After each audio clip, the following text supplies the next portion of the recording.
मेरे प्रिय बच्चे, क्या तुम्हें ज्ञात है कि तुम अभी अपने जीवन में कौन सी दिशा की तरफ आगे बढ़ रहे हो? क्या तुमने इसका आकलन किया है? यह दिशा तुम्हें दिव्य द्वार की ओर लेकर जा रही है अथवा किसी गहरे समुद्र में डुबाने को मजबूर कर रही है? क्या तुमने अपने जीवन को सही परिस्थिति में लाने का प्रयास किया है अथवा इसे किसी भी दिशा की तरफ मोड़ देने का आलस्य के साथ ले लिया है? मेरे प्रिय बच्चे, अपने जीवन को सकारात्मक दिशा देने के लिए मनुष्य को सदैव प्रयासरत रहना चाहिए।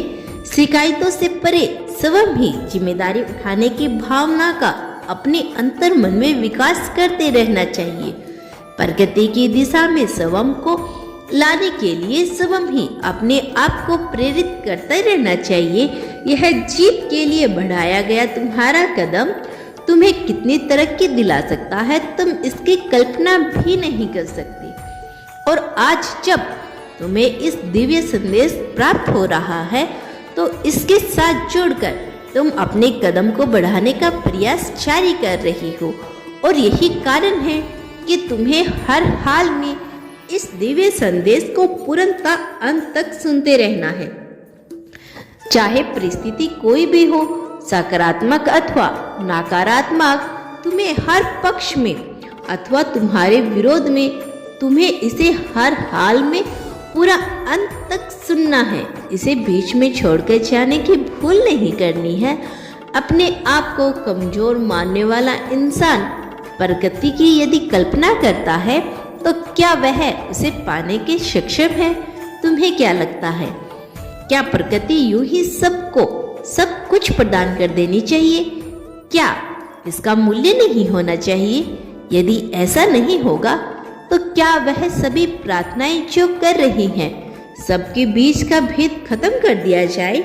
यदि ऐसा हुआ तो क्या तुम्हें नहीं लगता कि लोगों के बीच अहंकार अत्यधिक मात्रा में बढ़ जाएगा, संसाधनों का अभाव महसूस होने लगेगा?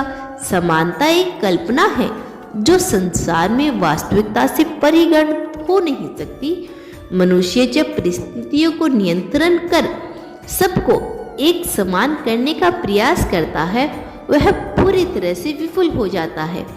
इस संसार में न जाने कितनों ने ही ऐसे दिव्य मनुष्य हुए हैं जो अपने ज्ञान और प्रभाव के द्वारा सब कुछ एक समान करने की संकल्प लेकर आए।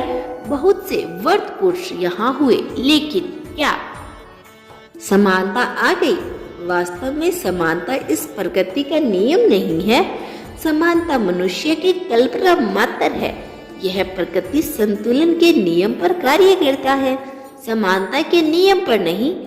यदि ऐसा होगा तो न जाने कितने ही जीव भूखे रह जाएंगे। फिर एक सिंह की जितनी क्षमता है उससे उसकी क्षमता के बजाय समानता के आधार पर ही चीज मिलने लगे तो एक हिरण को भी वही सब कुछ हासिल होगा, एक खरगोश को भी वही सब कुछ हासिल होगा। इसी प्रकार हर कीट पतंगों को वही सब कुछ हासिल होगा। लेकिन ऐसा नहीं होता क्योंकि प्रकृति संतुलन की परिस्थितियों को समझती है और उसी के अनुसार कार्य करती है। जब तुम्हारे मन में ऐसे भाव होते हैं जिसमें तुम अपने आप को मजबूर और लाचार मानते हो तो प्रकृति तुम्हारी भावनाओं की भाषा को पढ़ लेती है और प्रकृति सही या गलत में बिल्कुल भी विश्वास नहीं करती। इसीलिए तुम जिस भावनाओं में अपने आप को महसूस कर रही होती हो उसी तरह की परिस्थितियां भी ज्यादा गढ़ने लगती है।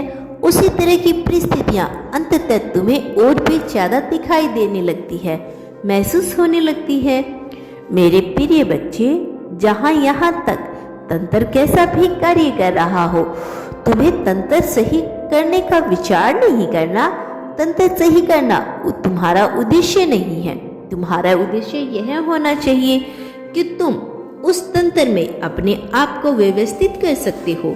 चाहे किसी भी प्रकार की व्यवस्था समाज ने बना ली हो, किंतु प्राकृतिक नियमों के तहत होकर अपने आप को उसके साथ सामंजस्य बिठाकर श्रेता की श्रोणी में लेके जाना, ताकि तुम्हें कभी व्यवस्था का सामना ना करना पड़े, ताकि तुम्हें किसी के सामने हाथ ना फैलाने पड़े। स्वयं को मजबूत बनाने का संकल्प ही तुम्हारा प्रथम लक्ष्य होना चाहिए। यह मजबूती शारीरिक, मानसिक, आर्थिक, सामाजिक, आध्यात्मिक, धार्मिक पूरी तरह से होना चाहिए। और जब मैं धर्म की बात कर रहा हूँ तो इसका अर्थ है ईश्वरीय धर्म से, मनुष्य द्वारा निर्मित धर्मों से नहीं। मैं यह मानता हूँ धारणाओं, कर्म कांडों की बात नहीं कर रहा। वह ईश्वर जिसे तुम ढूंढने का प्रयास कर रहे हो, वास्तव में वह मैं ही हूँ नहीं। वास्तव में मेरी धारणा इस ब्रह्मांड की धारा अज्ञात निराकार स्वरूप में है। इसे तुम जैसा चाहो वैसा आकार दे सकते हो। ना यह आकार में बंधा है, ना यह आकार से मुक्त है। तुम्हारे जीवन से उत्पन्न होता है। प्रिय बच्चे, इस संसार में ऐसा कुछ भी मौजूद नहीं जो नियति द्वारा निर्मित ना हो। ऐसा कुछ भी नहीं जो जानने योग्य ना हो। वो लेकिन मनुष्य जानने से ज्यादा मानने पर विश्वास कर लेता है। वह धारणाओं के जाल में फंस जाता है और फिर सही गलत के पैमाने पे स्वयं को लाने लगता है। और यह तुलना है इस प्रकार के पैगाने में उसे पीछे ढकेलना का ही कार्य करते हैं। मैं चाहता हूँ तुम अपने जीवन को समझो। तुम वह समझो जो सत्य है, वह नहीं जो तुम्हारा सत्य है। वह समझो जो वास्तविक है, वह नहीं जो सामाजिक रूप से वास्तविक बताया जा रहा है। वह मानो जो नैतिक है, वह नहीं जो तंत्रों से नैतिकता बताई दी गई है। क्योंकि किसी कालखंड में जो बातें तुम्हें नैतिक प्रतीत हो रही है, किसी अन्य समय काल में पूरी तरह से वही बात अनैतिक लग सकती है। मेरे प्रिय बच्चे, तुम्हें सारगर्भित अर्थ में सोचना है, संपूर्ण के अर्थों में सोचना है। अपनी सोच का वास्तविक करो। तुम्हारी समस्या का हल निश्चित तौर पर होगा। तुम्हें अपनी समस्या के लिए घबराना ना हो, इसका हल तुम्हें मिल जाएगा।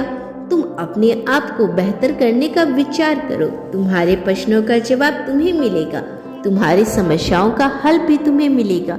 लेकिन महत्वपूर्ण यह है कि तुम्हें अपने भीतर बदलाव करने का सर्वप्रथम प्रयास करना चाहिए। महत्वपूर्ण यह है कि तुम्हें समझना होगा कि तुम्हारे लिए क्या आवश्यक है, क्या आवश्यक नहीं है। तुम्हें समझना होगा वह क्या है जो तुम्हें लाभ देगा और वह क्या है जो तुम्हें लाभ नहीं दे सकता। फिर भी वह किसी के द्वारा बताया गया सत्य अथवा न हो, किसी ने उसे सही माना हो अथवा न माना हो, जो चीज तुम्हारे लिए लाभप्रद नहीं है, जो चीज तुम्हारे लिए हितकारी नहीं है, जो अंततः नुकसान ही दे रही है, वह तुम्हारे लिए धार्मिक हो ही नहीं सकती। सिंह का अलग धर्म है, मनुष्य का धर्म अलग है, तुम्हारा धर्म अलग है, किसी और जीव का धर्म अलग है, किसी और मनुष्य का धर्म अलग है, तुम्हारे साथी का धर्म अलग है, तुम्हारे रिश्तेदारों का धर्म अलग है। तुम्हें अपने धर्म का पालन करना है। तुम्हें वह समझना है जो तुम्हारे लिए आवश्यक है। मान्यताओं के जाल से स्वयं को मुक्त करो, स्वयं को कमजोर मानना बंद करो।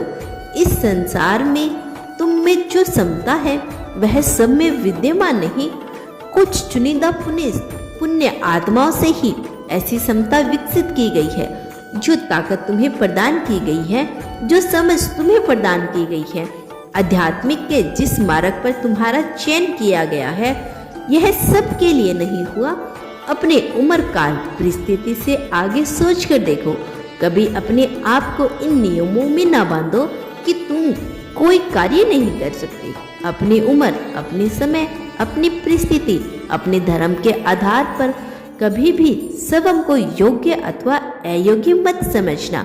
मैं निश्चित तौर पर यही कहता हूँ कि तुम पूरी तरह से योग्य हो, योग्यताओं के लिए रचित हुए हो। मेरे प्रिय बच्चे, मेरी एक बात याद रखो, तुम इस संसार में ना कभी अकेले थे और ना कभी अकेले रहोगे। हर पल तुम्हारी गतिविधियों का आलंकन कर रहा हूँ। मेरा आशीर्वाद सदैव तुम्हारे साथ है। धन्यवाद यूनिवर्स।